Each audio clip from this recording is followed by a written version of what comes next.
బ్రిటన్లో breaking news చూస్తున్నాం. అస్సాంలో గజరాజులు బీభత్సం సృష్టించాయి. గోలాఘట్ జిల్లాలోని స్కూల్ భవనంలోకి వచ్చిన అడవి ఏనుగులు రచ్చరచ్చ చేశాయి.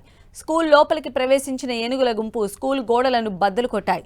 అంతటితో ఆగకుండా ప్రిన్సిపల్ ఛాంబర్ రూంలోకి వెళ్లిన ఏనుగుల గుంపు ఆఫీస్లోని వస్తువులను చిందరవందర చేశాయి. అయితే ఆ సమయంలో పాఠశాలలో పిల్లలు ఎవరూ లేకపోవడంతో పెను ప్రమాదం తప్పింది. అదే సమయానికి అక్కడికి చేరుకున్న స్కూల్ టీచర్ ఏనుగుల గుంపును గమనించి వెంటనే స్థానిక అటవీ అధికారులకు సమాచారం అందించాడు. స్థానికుల సహాయంతో ఏనుగుల గుంపును అడవిలోకి తరిమికొట్టారు.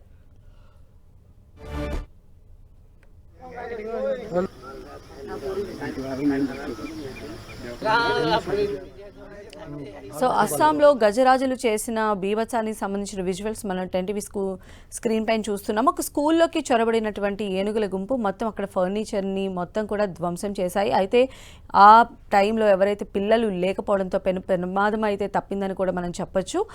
స్కూల్ లోపలికి ప్రవేశించిన ఏనుగుల గుంపు స్కూల్ గోడలను కూడా బద్దలు కొట్టేశాయి. ప్రిన్సిపల్ ఛాంబర్ రూమ్లోకి వెళ్ళిన ఏనుగుల గుంపు ఆఫీస్లో ఉన్నటువంటి వస్తువులన్నింటినీ కూడా చిందరవందర చేశాయి. పిల్లలు లేకపోవడం ఇక్కడ అదృష్టంగా కూడా భావిస్తూ ఉన్నారు.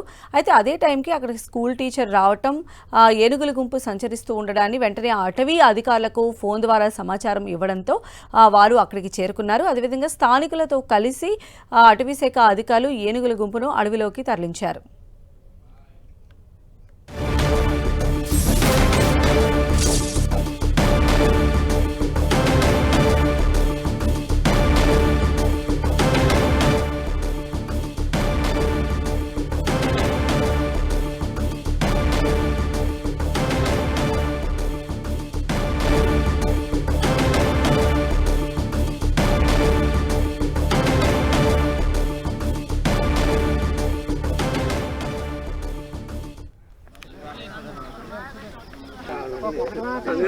Kami ada